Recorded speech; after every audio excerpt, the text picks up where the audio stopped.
안녕하세요. 생생법률쇼 진행을 맡은 최승우입니다. 법과 친해지는 제일 좋은 방법 생생법률쇼. 오늘도 크고 작은 법률 문제로 어려움을 겪고 있는 여러분을 위한 법률 상담은 물론이고요. 세상을 들썩이게 하는 이슈들을 법적으로 풀어보는 시사법률 토크까지 준비되어 있습니다. 법률과 관련해 궁금한 내용이 있으신 분들은 상담전화 02557-8295번으로 연락 주시거나 법률방송 홈페이지 접속 후 법률상담 게시판에 문의 남겨주십시오. 그리고 아래 하단에 보이는 이메일로도 상담 문의 받고 있습니다. 각 분야 전문 변호사가 무료로 성심성의껏 상담해드리니까요. 많은 참여 바라겠습니다. 지금 이 방송은 유튜브를 통해서도 실시간으로 함께 방송되고 있으니까요. 많은 시청 부탁드리고요. 유튜브를 통한 소통의 창구도 활짝 열어두겠습니다. 그럼 오늘 도움 주실 변호사님 소개해드리도록 하겠습니다. 법무법인 청심파트너스의 권윤주 변호사님 자리하셨습니다. 어서 오십시오. 안녕하세요. 법무법인 청심파트너스 권윤주 변호사입니다. 네, 변호사님 상당히 전국이 좀 어수선합니다. 네, 시청자 여러분들 그래도 궁금하신 점들 많고 또 그런 부분들이 있으니까 명쾌하고 상쾌한 통쾌한 상담 해주시길 기대해 보도록 하겠습니다. 알겠습니다. 네, 시청자분들한테 어떤 얘기 좀 해주실 건가요? 네. 전국이 시끄러운 부분은 정치인분들과 또 전문가분들이 잘 해결해 주시길 바라고 저는 법률 문제에 좀 집중해 보겠습니다. 네, 알겠습니다. 생생법률쇼, 그럼 오늘 접수된 상담 미리 살펴볼까요? 가정폭력으로 망가진 인생 보상받을 수 있을까요? 이혼 시 빚도 재산 분할해야 할까요? 욕실 부품 교체 안 해주면 임대차 계약 무효인가요? 심야 공원에서의 음란 행위, 이렇게 다양한 분야의 상담이 접수되었습니다. 잠시 후 변호사님과 함께 속 시원한 해결책 찾아보도록 하겠습니다. 시청자 여러분도 어떤 해결책이 제시가 될지 계속해서 함께 지켜봐 주시기 바랍니다. 생생법률쇼 첫 순서는 시청자 여러분이 법과 친해지길 바라면서 법적인 상식을 굵고 짧게 설명해 주는 시간, 금요일에는 새롭게 시행되는 법령을 한눈에 쏙 살펴보는 이달의 법령으로 함께 합니다. 12월에도 많은 법령들이 새롭게 시행되고 있는데요. 이번 첫 번째로 살펴볼 법령은 축산물 위생관리법입니다. 이번 시행규칙의 개정으로 그간 매장 등 건물 안에서만 볼 수 있었던 고기 자판기를 앞으로는 캠핑장, 유원지 등 야외에서도 손쉽게 이용할 수 있게 된다고 하는데요. 이와 더불어 추가로 개정된 내용들도 변호사님 자세히 좀 짚어봐 주시죠. 네, 그동안의 식육 자동 판매기에 대해서 5궤에 설치하는 규정은 별도로 없었습니다. 그런데 지금 이 식육 자동 판매기가 건물 내에 당연히 설치를 하고 있었는데요.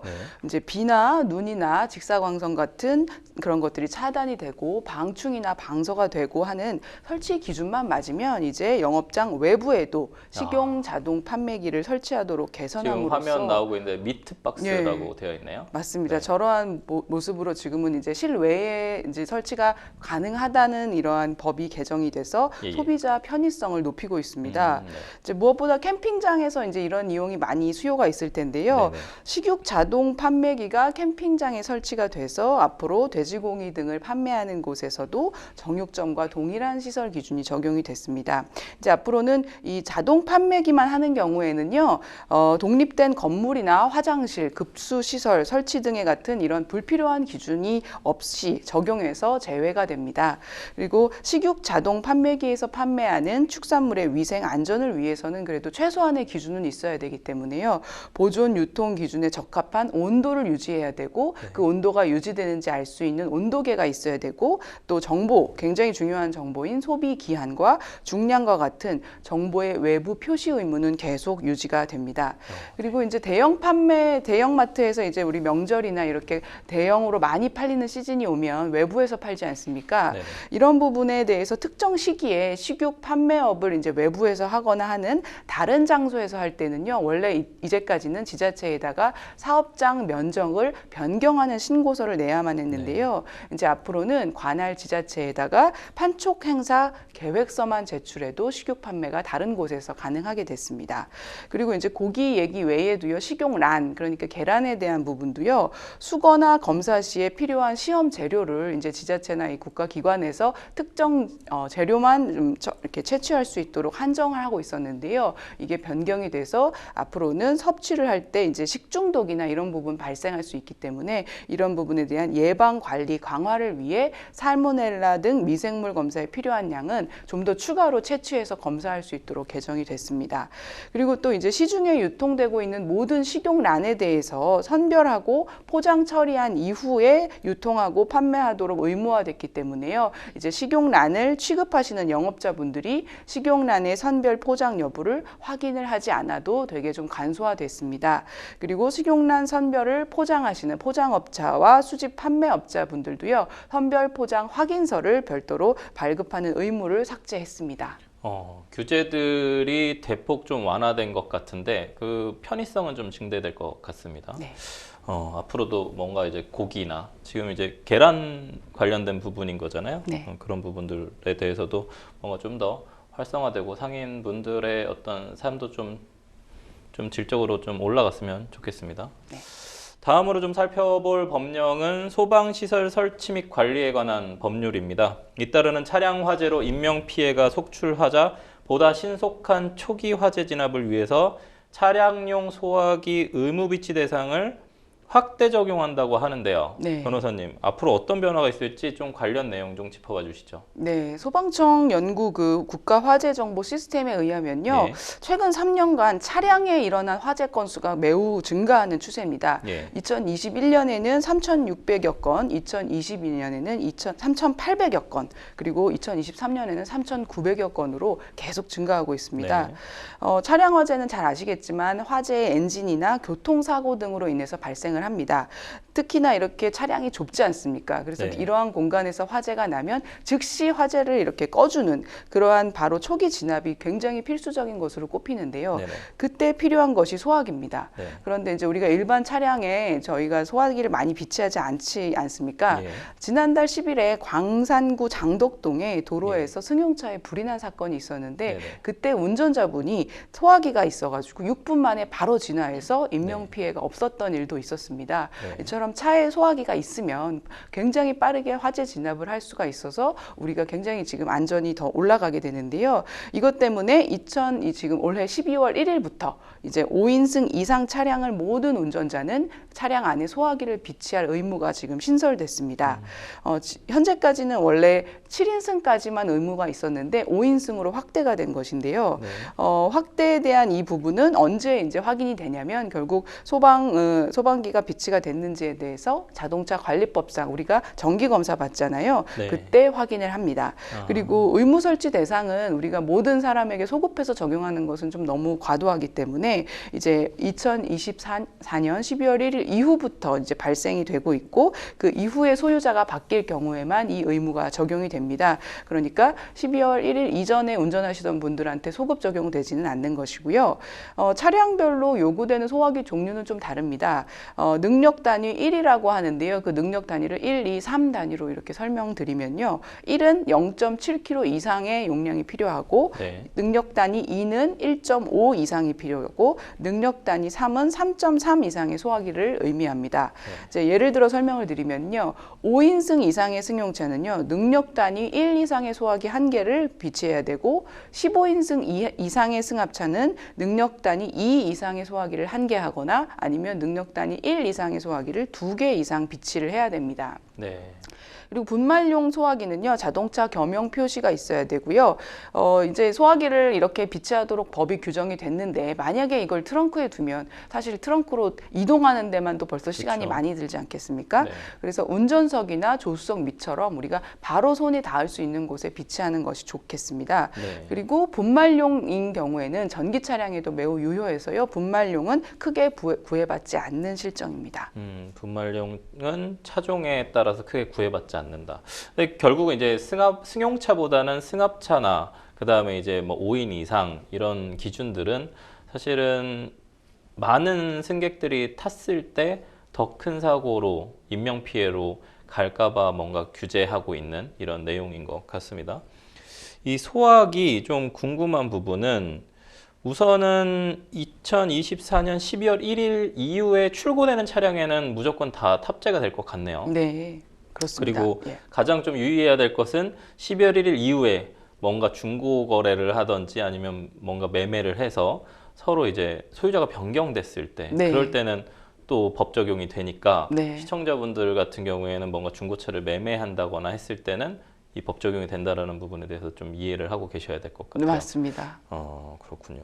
그리고 이게 0.7kg 이상이라고 하면은 이게 화론 정도의 크기인지 어느 정도의 크기인지 잘 모르겠네요. 소화기가. 뭐 사실 저도 크기까지 조금 예측은 어려운데요. 제가 실물을 본 것은 아니지만 예. 제일 작은 우리가 보통 보실 수 있는 사이즈보다 조금 더 작지 않을까 싶습니다. 이만큼만 되더라도 사실 이거를 조수석이나 운전석에다가 넣어놓으면 상당히 불편할 것 같기는 한데요. 아, 네. 제가 그러고 보니까 본 적이 있는데요. 네네. 정말 작은 미니 사이즈 소화기 요즘에 예쁘게 나옵니다. 아, 그렇군요. 네. 그거는 좀 이렇게 옆에 사이드에다 좀 놓을 수 있게. 네. 가장 사실 좀 걱정되는 건 전기 차량이에요. 네. 전기 관련된 전기 차량이 사실 불이 나서 아직도 대안은 안 나온 것 같아요. 이런 부분들에 대해서는 변호사님은 전기 차량 화재에 대해서는 어떻게 좀 해야 될까요? 전기 차량 걱정이 많습니다. 저도 예. 많은 게 저희가 보통 아파트 지하 주차장만 사용하지 않습니까? 지하 주차장에서 전기차 폭발에 대한 정말 인터넷 우려도 많고요. 제가 최근에 KBS 프로그램에서 본 것 같은데요. 이렇게 완전히 천막으로 그 특수자재인데요. 그렇죠. 천막으로 덮어버리는 거. 순간적으로 산소와 접촉을 차단할 수 있는 그 제품을 좀 의무화하는 게 좋지 않냐라는 의견이 있었는데 좋은 것 같습니다. 아, 그렇군요. 그러니까 차단막 설치하는. 네. 그러니까 차량마다 분명히 있어야 될 것 같거든요. 네. 이게 뭔가 그 시설을 설치한 곳에서 뭐 물에서 수조가 올라온다든지 아, 네, 그런 얘기도 아니면 뭐 이런 부분들보다는 차량마다 뭔가 비치할 수 있게 해주는 것이 지금 아까 광주 광산구 관련된 부분에서 6분 만에 화재 진압했다고는 하는데 사실 전기차는 6분도 아니거든요. 아, 네. 훨씬 짧은 시간 내에 이제 전소해 버리니까 인명 피해가 사실 피하지 못하고 대부분 이제 인명 사고가 발생하는 경우도 좀 있어서 그게 좀 개선이 좀 됐으면 좋겠습니다. 네. 좀 이 부분에서 또 하나 좀 궁금한 점은 기존 차량은 적용 대상에서 빠진단 말이야. 논란이 분명히 있을 것 같거든요. 네, 네. 맞습니다. 지금 그 기존 차량 문제도 있지만요. 또 현행법의 가장 큰 문제는 7인승 이상에 대해서는 규제가 있는데 실효성 있게 5인승 이상 차량에 대한 규제가 없다는 지적이 있습니다.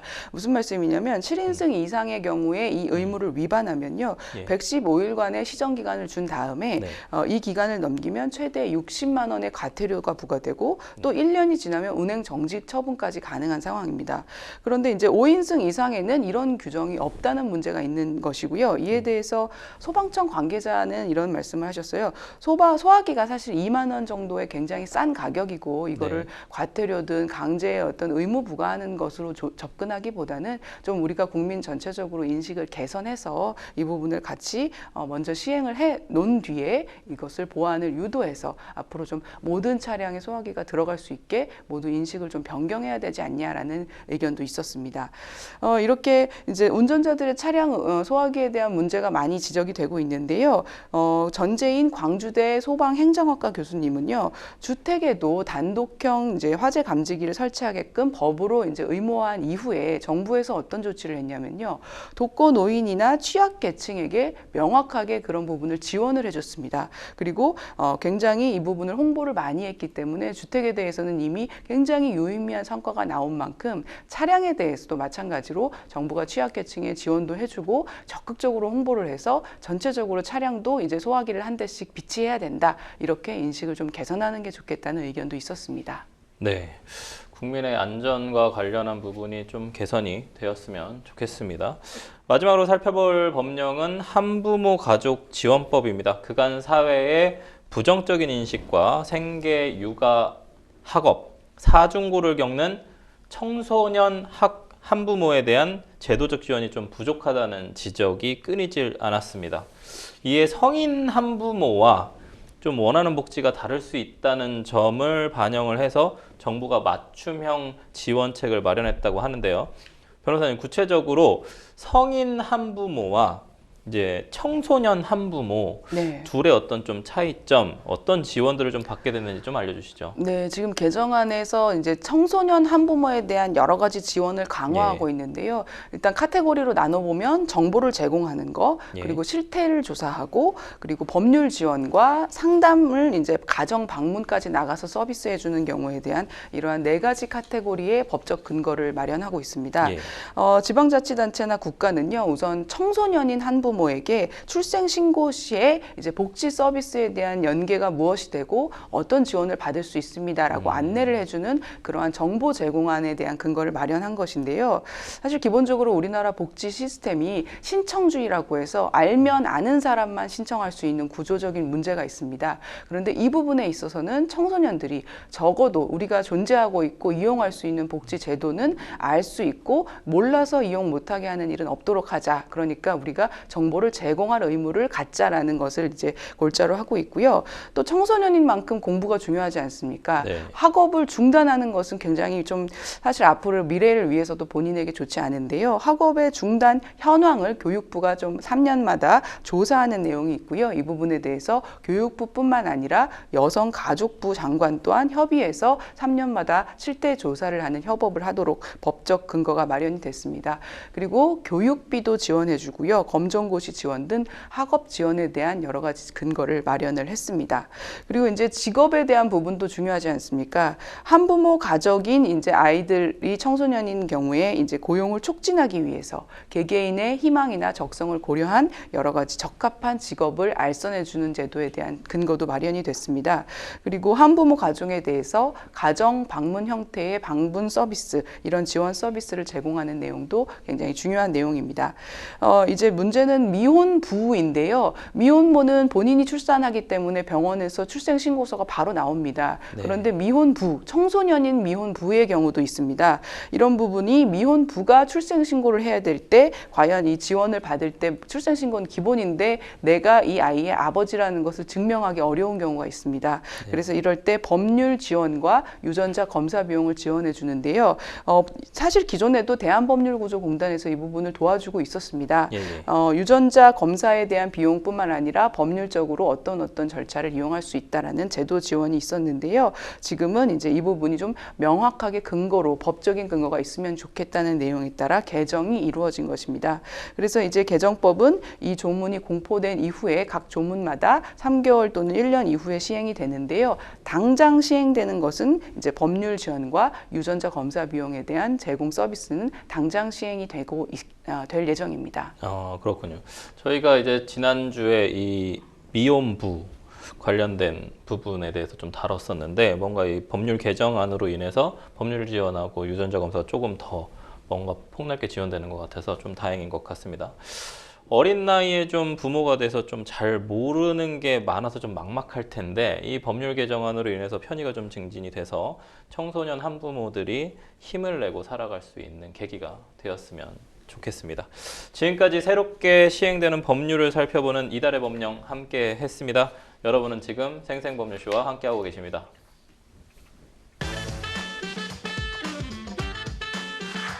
어렵고 복잡한 법률 문제로 고민하고 계신가요?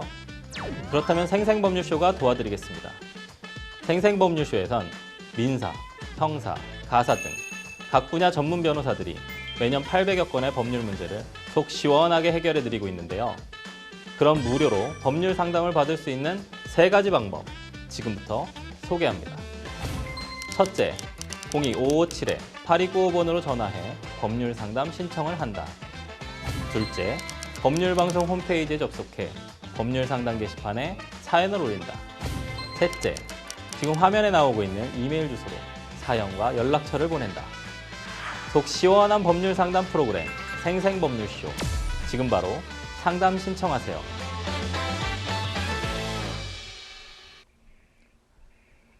네, 지금부터는 생생법률쇼가 자랑하는 성심성의 무료 법률 상담 시작해 보도록 하겠습니다. 전화 연결되어 있는데 받아보겠습니다. 안녕하세요. 네, 안녕하세요. 네, 안녕하세요. 어떤 점이 궁금해서 연락 주셨을까요? 제가 이제 어렸을 때부터 네. 아버지한테 이제 가정폭력을 당했어요. 네, 그러시군요. 그래서 친어머니가 있는데도 이제 다른 여자를 집으로 데리고 오기도 하고, 네. 이제 저희뿐만 아니라 어머니한테도 네. 이제 매일같이 폭행을 해서 네. 결국 어머니도 이제 집을 도망가다시피 나갔거든요. 예. 결국에 이제 저희 어머니랑 이혼을 하고, 네. 그때 이제 데려오던 여자분이랑 결혼을 했는데, 네. 이제 그 충격을 받았는지 남동생이 그때 우울증을 앓다가 극단적인 선택도 했어요. 아, 네. 그래서 저도 그 이후부터 좀 매일같이 우울증 약이랑 불안증 약을 이제 먹으면서 살다가 예. 증세가 조금 심각해져서 예, 예. 23살 정도 전에 제가 장애 상고까지 진단을 받은 상황이거든요. 예, 예. 근데 저는 성인 되자마자 저는 집을 나왔고 예, 예. 지금은 어머니랑 함께 살고 있는데 예. 최근에 이제 큰아빠를 만날 일이 생겨서 예. 만났는데 이제 그 큰아빠한테 아빠 소식을 들었어요. 예, 예. 그래서 재산이 이제 그때 당시에 꽤 있었는데 저희 예. 아버지께서 예. 근데 그때 그 재산이 이제 세원문 쪽으로 넘어갔고 예.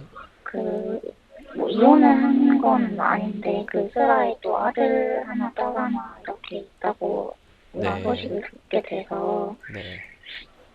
저랑 엄마는 이제 좀 고통스럽게 아직도 그 네. 트라우마 때문에 예. 그거를 고통 속에 살고 있는데 좀 네네. 잘 살고 있는 것 같아서 네. 좀 원망스럽기도 하고 믿기도 하더라고요. 예, 예. 그래서 이제라도 좀 보상을 받을 수 있을지 궁금해서 연락을 드렸어요. 아, 그러시군요. 네, 사연 잘 들었고요. 좀 안타까운 사연인데, 옆에 권윤주 변호사님 나와 계시거든요. 인사 나누시고 상담 받아보도록 하겠습니다. 네, 안녕하세요. 네, 안녕하세요. 아, 예, 선생님, 제가 몇 가지 여쭤보겠습니다. 네. 네, 일단은 지금 아버님하고 같이 사시는 동안에 어떤 가정폭력을 당하셨다는 건데, 저희가 흔히 예측할 수 있는 어떤 폭행이나 뭐 여러 가지 뭐 폭언이나 이런 부분 외에 성적인 부분까지는 피해가 있으셨지는 않으셨죠? 네, 네. 예, 그 아버님하고 같이 마지막으로 동거하신 게 우리 선생님이 몇 년 전쯤이실까요?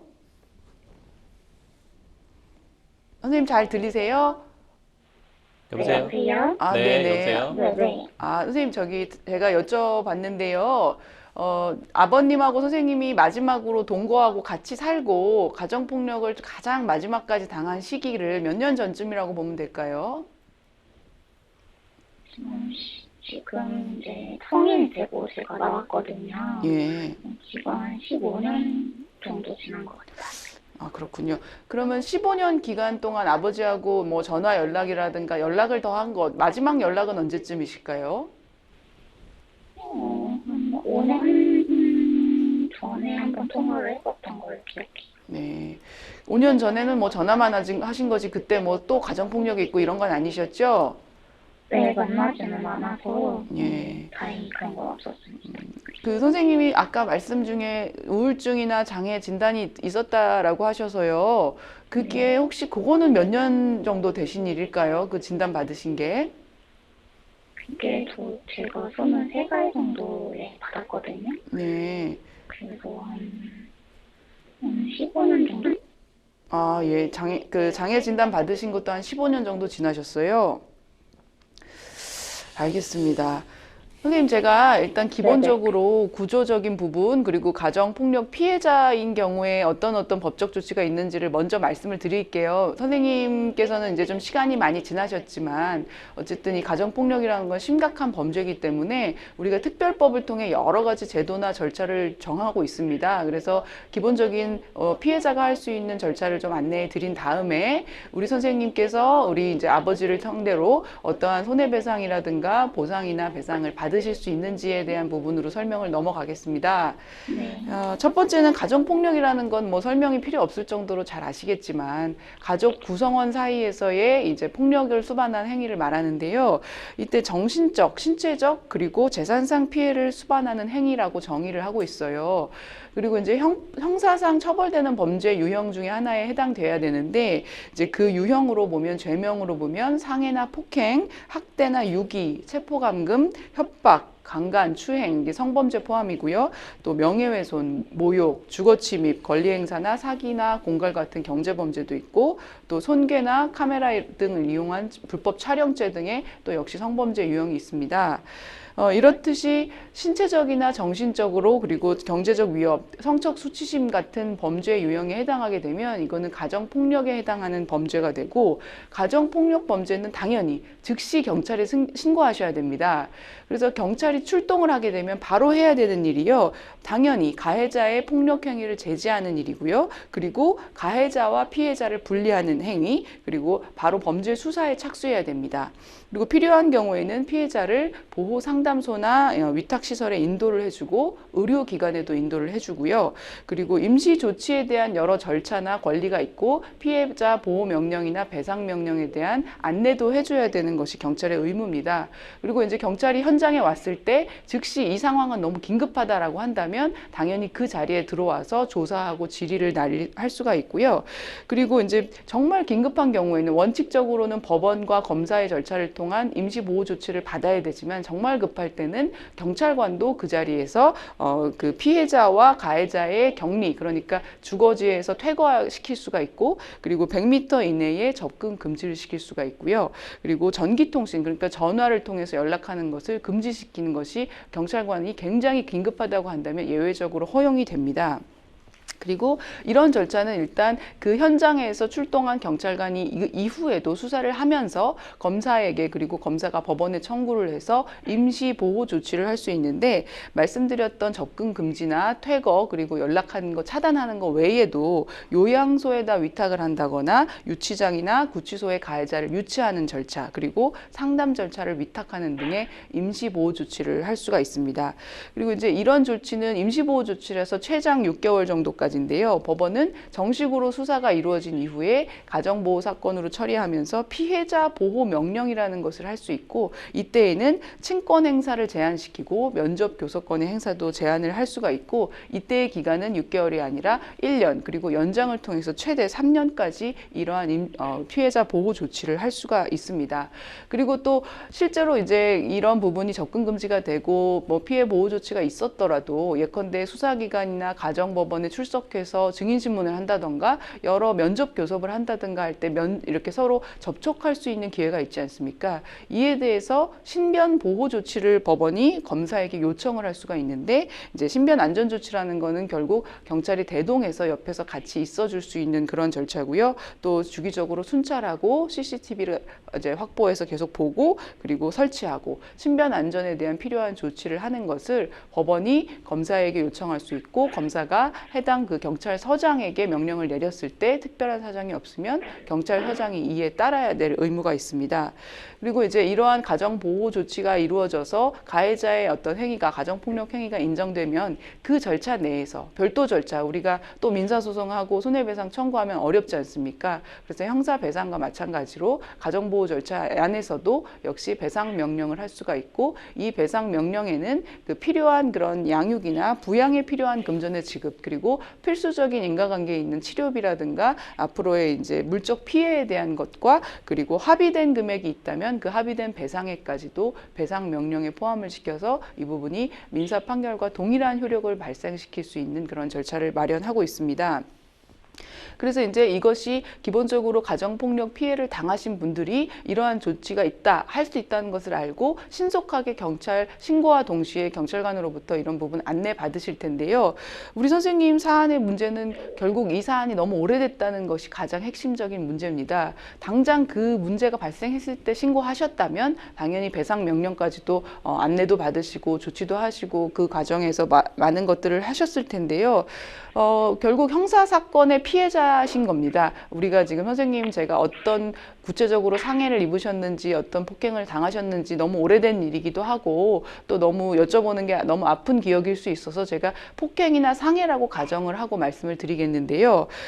일단 이러한 형사사건이 되는 형사범죄의 공소시효와 가정폭력 공소시효는 동일한 일반 형법을 적용받습니다. 그래서 공소시효가 도과하면 더 이상 고소를 할 수가 없고 고소를 하게 되더라도 공소권 없음 처분을 받게 됩니다. 근데 이때 이제 공소시효가 얼마냐면요. 가장 공소시효가 가장 긴 범죄 위주로 제가 말씀을 드리면 성범죄의 경우에 강간죄가 공소시효 10년으로 지금 가정폭력 범죄 유형 중에서 제일 긴 범죄입니다. 그리고 상해죄는 약 7년 정도 공소시효가 있는데 선생님 지금 마지막으로 피해를 입었고 그리고 그 이후에 피해의 결과 발생도 가장 늦은 공소시효 기간으로 시작점으로 이제 연장해서 볼 수가 있는데 가장 늦게 보더라도 선생님에게 장애 진단이나 우울증이나 그런 정신적인 진단명이 내려진 그 시점이 언제냐라는 것도 말씀 들어보니까 이미 한 15년 전으로 말씀을 하셨습니다. 그러면 공소시효가 가장 긴 것도 10년인데 우리가 이제 사형이나 무기징역과 같은 범죄의 유형은 아니기 때문에요. 그러면 10년의 공소시효는 이미 지났다고 보입니다. 그럼 공소시효가 지난 사건을 고소하시는 것은 너무 무의미하기 때문에 권해드릴 수가 없고 그러면 이제 우리가 마지막으로 고려할 수 있는 것은 민사적으로 손해배상 청구할 수가 있냐라는 지점이 남았습니다. 민사적으로 손해배상도 마찬가지로 소멸시효가 적용이 됩니다. 불법행위 소멸시효는 손해 및 가해자를 안 날로부터 3년 그리고 그 손해가 있었던 날로부터 10년 중에 하나라도 도과하면 소멸시효 종료가 됩니다. 그런데 우리 선생님이 진단받으시고 정말 가장 뒤늦은 피해란 그 23세 무렵으로 본다면 역시 3년과 10년 모두 도과한 상황으로 보입니다. 그래서 민사적으로 우리 선생님이 만약에 청구가 가능했다면 여러 가지 위자료나 피해라든가 그동안의 정신적인 질환까지 다 포함해서 손해배상 청구를 한다면 이제 인정받을 가능성이 굉장히 높았는데 안타깝게도 너무 오래됐고 그 시기에는 적절한 대응을 못 하셨던 것으로 보여서 민사적으로 손해배상 청구가 쉽지가 않다라는 말씀을 드리고요. 한 가지 더 설명을 부연해서 드리면 성범죄의 경우는 소멸시효를 우리나라에서 지금 민법적으로 굉장히 예외를 인정하는 것에 있어서 안내를 해드리면 미성년자가 성범죄를 당한 경우에 그 불법행위 손해배상 청구권에 대해서 소멸시효를 성년이 된 이후에 개시되도록 법이 규정하고 있습니다. 그리고 대법원은요, 이제 우리가 성범죄 이후에 후히 말하는 이제 그 외상 후 스트레스 장애, PS 이렇게 TD라고 부르는 그 외상 후 스트레스 장애가 일어난 경우에는 그 장애인로부터 소멸시효가 진행될 수 있다라는 굉장히 연장해서 넓게 인정해주는 판례를 판시하고 있습니다. 그래서 만약에 상담자님이시든 다른 우리 지금 보고 계시는 분들 중에 가정폭력 중에 성범죄를 당하신 분들은 이렇게 좀 넓게 우리가 소멸시효와 공소시효 등의 여러 가지 개선점이 있을 수 있다라는 것, 가능성이 있을 수 있다는 것을 고려해 보시면 좋을 것 같습니다.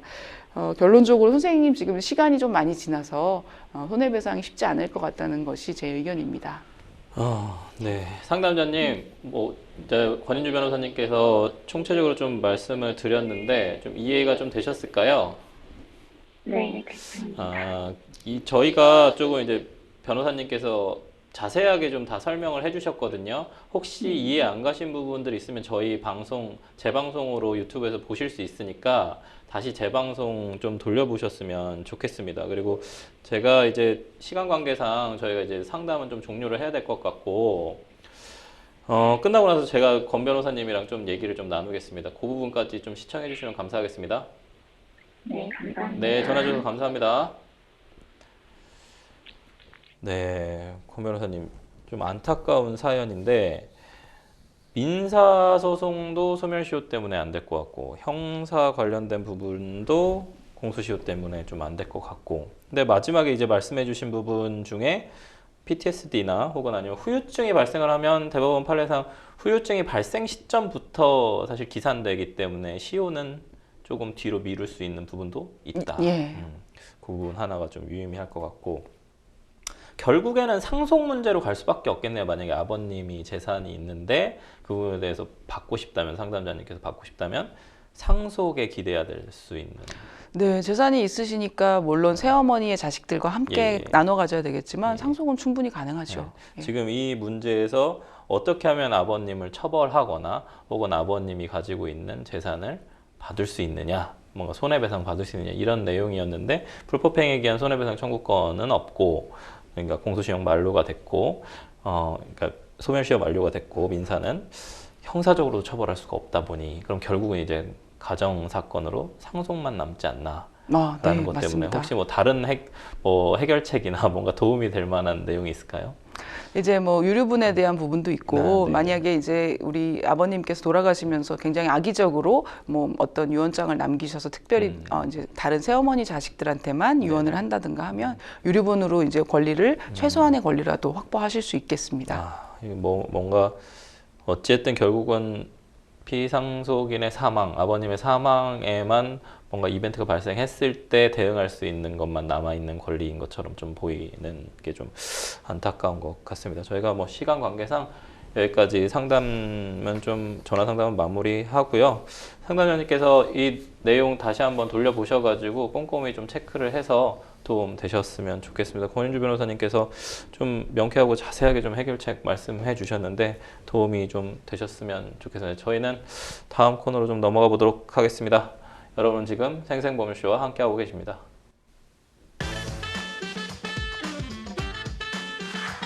어렵고 복잡한 법률 문제로 고민하고 계신가요? 그렇다면 생생법률쇼가 도와드리겠습니다. 생생법률쇼에선 민사, 형사, 가사 등 각 분야 전문 변호사들이 매년 800여 건의 법률 문제를 속 시원하게 해결해드리고 있는데요.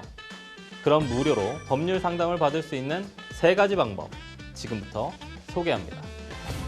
첫째, 02-557-8295번으로 전화해 법률 상담 신청을 한다. 둘째, 법률방송 홈페이지에 접속해 법률 상담 게시판에 사연을 올린다. 셋째, 지금 화면에 나오고 있는 이메일 주소로 사연과 연락처를 보낸다. 속 시원한 법률 상담 프로그램 생생법률쇼. 지금 바로 상담 신청하세요.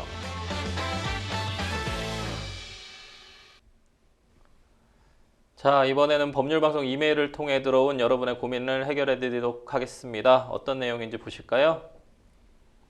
저는 결혼 9년 차로 8살 아들이 있습니다. 저는 꽤 안정적인 직장에 다니고 있고 남편은 계약직으로 일하고 있는데요. 사실 남편이 얼마를 버는지는 제대로 모르고 있고 남편에게는 생활비로 한 달에 150만 원 정도를 받고 있습니다. 남편은 생활비만 주면 남편 역할을 다 한다고 생각하는지 가정에는 도통 관심이 없는데요. 심지어 아이에게도 전혀 관심이 없어 보입니다. 무심한 남편의 행동에 서운함을 넘어 분하기까지 한데요. 더 큰 문제는 남편이 저 몰래 주식 투자를 한다는 겁니다. 몇 년 전 손해를 크게 본 적이 있어 다시는 하지 않기로 했는데 그동안 저 몰래 주식을 계속해 왔나 봅니다. 투자 액수도 전보다 많아졌는데 상황도 더 좋지 않은 것 같은데요. 아이는 점점 커가고 돈도 더 들어가는데 계속해서 알 수 없는 빚만 늘어나는 상황이 너무 불안한데요. 만약 이혼을 하면 남편이 진 빚은 어떻게 되나요? 라고 질문 주셨습니다.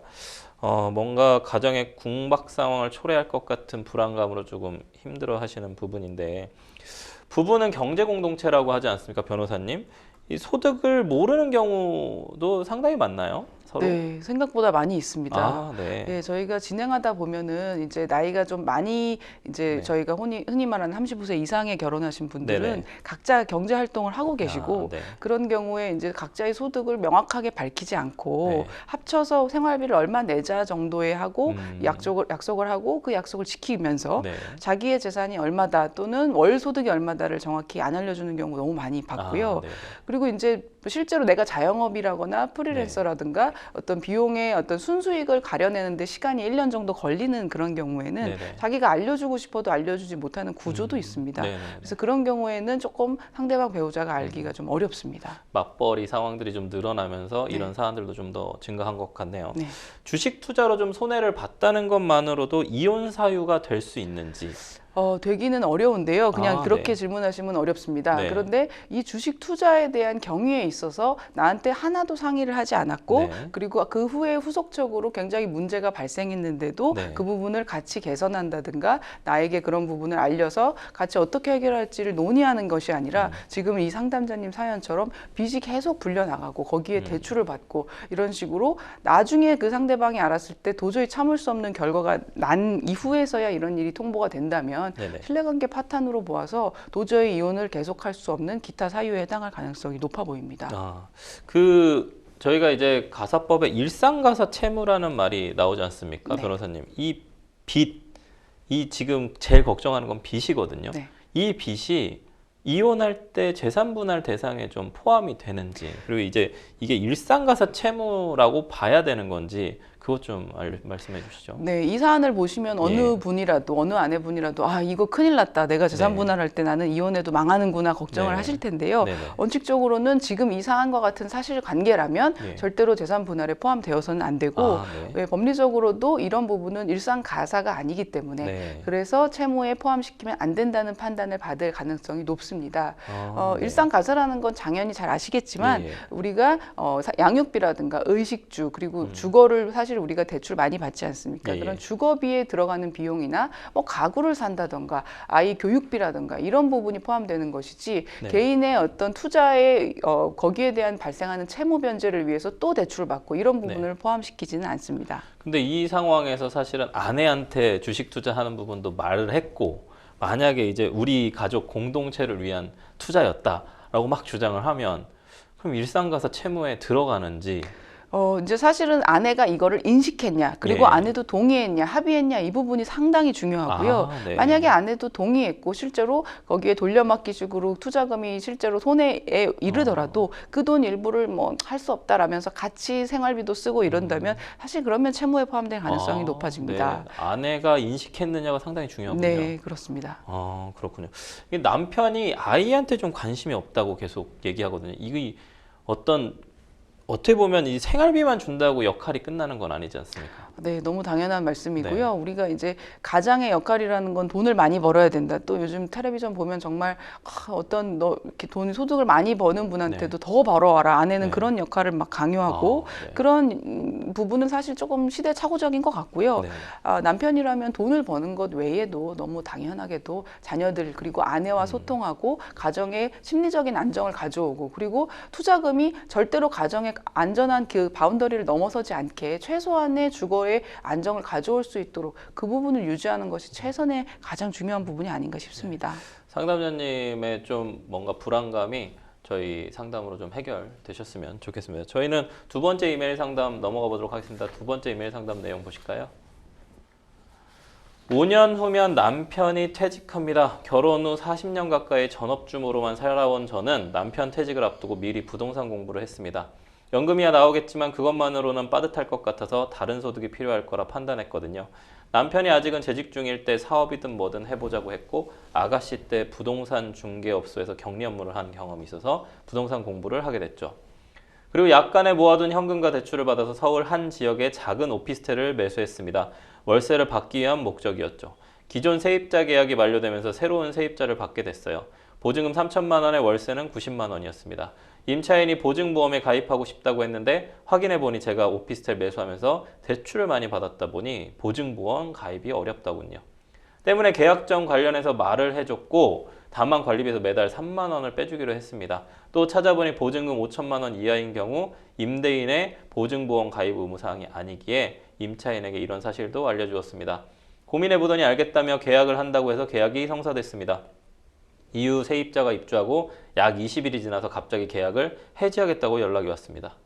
이유를 묻자 보증보험 가입이 되지 않은 게 아무래도 찝찝하고 계약서를 자세히 봤더니 특이하게 임대인이 AS를 적극적으로 한다고 적혀 있는데 계약 때 본인이 말한 욕실 샤워기 부품 교체가 이루어지지 않았다는 이유였습니다. 계약 당시 그런 얘기를 나누었고 교체해 주기로 했지만 제가 깜빡하고 있었네요.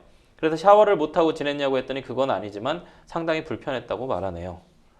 이런 임차인과는 저도 계약을 이어가고 싶지 않아서 이건 당신의 일방적 파기다. 새로운 세입자와 계약 후 퇴거 시 보증금을 돌려주겠다고 했는데요. 자신이 왜 임차인을 구해야 하냐며 펄쩍 뜁니다. 이런 경우 임차인 주장대로 계약이 무효가 되는 게 맞는지요? 또 보증금 5천만 원 이하의 경우 보증보험 가입 의무가 없는 것으로 알고 있는데 이 또한 문제가 되는지 궁금합니다.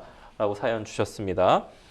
임대인 임차인 간 계약서 내용 특약 등으로 인해서 갈등을 좀 빚는 경우가 상당히 많은데 이 사안 말고 보통 어떤 사례들이 있습니까? 네, 임대차 분쟁은 너무나 다양한 사례가 있는데요. 뭐 보증금 증액이라든가 연체 차입 문제 같은 기본적인 사안 말고 최근에 저도 그렇고 소송 굉장히 많이 했던 사안 맞습니다. 중에 주택임대차보호법 개정으로 인해서 갱신 거절권이 임대인의 실거주로 인해서 이게 허위냐 진짜냐 뭐 실거주가 정말로 갱신 거절 사유가 되냐라는 지점으로 소송이 많이 있었습니다. 그래서 이런 소송을 통해서 요즘 쟁점이 많이 정리됐고 이제 예컨대 대법원 판례 중에 최근에 우리가 이제 임대인이 자기가 주택을 매도하고 매수인 기준으로도 갱신 거부하는 것이 실거주가 가능하다는 대법원 판례도 최근에 있었습니다. 허위라는 걸 좀 입증하기가 너무 힘들지 않습니까? 네네.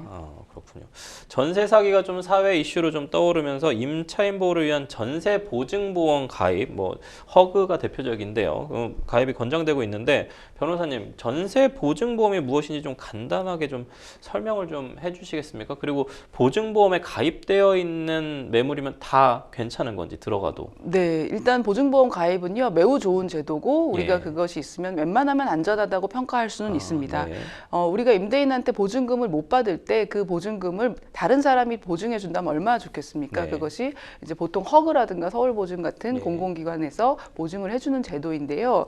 이게 이제 중요한 부분은 이걸 하면 그럼 100% 안전하냐는 질문에 대해서 조금 말씀을 드리면 일단 보증보험 가입이 된다 그러면 안심할 수는 있고 가입이 안 되는 경우가 있습니다. 당연히 이제 우리가 확정일자 받고 그 부분에 대해서 전입신고하고 이런 기본적인 건 당연히 해야 되고 다만 전세가가 매매가보다 높은 경우에 거절되는 경우가 있고요. 이 부분에 대해서 임대인의 채무가 너무 많다거나 하는 개인적인 신용을 보고 거부되는 경우도 있고요. 그리고 보증 금액이 어찌됐든 전액이 아닌 경우도 있습니다. 일정 비율만 보증하는 경우가 있어서 전액 보증이 안 되는 경우도 있습니다. 그리고 최근에 제가 맡았던 사건 중에서 임대인이 사망한 경우에는요. 보증보험 가입된 사안이었는데 그 사망이 뭐 조금 의도적이었던 것 같고 그러니까 이 사망 직전에 채무를 초과해서 많이 부담을 시킨 다음에 사망을 해서 모든 상속인이 상속 포기를 했고 상속 포기 이후에 다시 후순위 상속인들이 계속 상속 포기를 했습니다. 그래서 이런 경우에 허그에서 보증보험 처리를 해주지 않고 있어서 그럼 어떻게 해야 되냐라는 결론에 이르러서 결국 상속재산관리인이라는 결정을 받아서 관리인까지 선임해서 임차권 등기 명령과 판결을 받아서 보증보험 절차를 진행하고 있습니다. 엄청 또 복잡하게 또 그렇게 들어가는군요. 임차인이 말한 계약 해지 이유를 좀 볼까요? 우선 전세보증보험 미가입을 이유로 좀 들었고요. 그 다음에 임대사업자가 보증보험에 가입하지 않은 경우에 임차인이 계약 해지를 요구할 수 있다고 알고 있는 분들 좀 많은데 보증보험 미가입 경우에 무조건 계약 해지 요구할 수 있습니까? 네, 이 부분도 임대사업자, 주택임대사업자로 등록된 경우에만 이 적용이 되는 것이고 일반 주택에서는 대부분 사업자 등록하신 분들이 아니어서 그때는 의무가 현재 없습니다. 그래서 임대주택 사업자인 경우에만 의무 규정은 있는데 이 의무 규정도 21년 8월부터 적용되기 때문에 그 이전 임대차 계약에는 의무 규정이 없었습니다.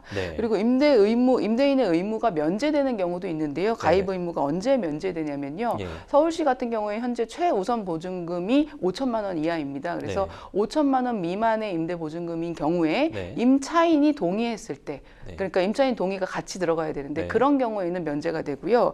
그리고 이 임대주택 사업자가 임대하는 임차인이 공공기관인 경우가 있습니다. 뭐 LH나 SH 등에서 먼저 임차를 하고 다시 전대차 하는 경우와 같이 공공기관이 낀 경우에는 보증보험을 가입을 하고 있습니다. 그래서 그거는 이제 임대 사업자에게 의무에서 제외해주고 있고요.